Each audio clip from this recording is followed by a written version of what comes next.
بتاؤ کیا لکھیں تم کو کہ لفظوں کا چناؤ بھی بڑا دشوار ہوتا ہے۔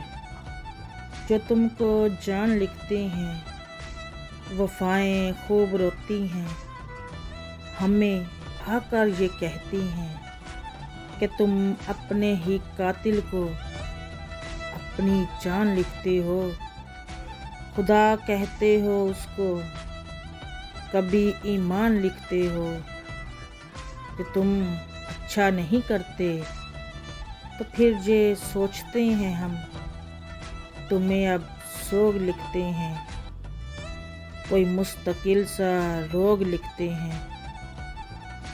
سوگ کو منانے میں، روگ کو بھلانے میں عمر بیت جاتی ہے۔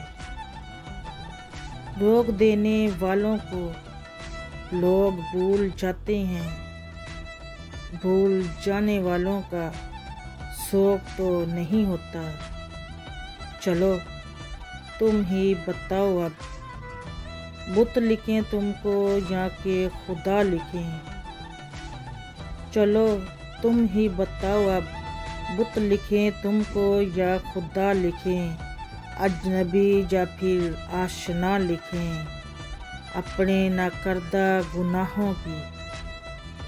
اپنے ناکردہ گناہوں کی کوئی سزا لکھیں۔ بتاؤ تم کو کیا لکھیں کہ لفظوں کا چناؤ بھی بڑا دشوار ہوتا ہے۔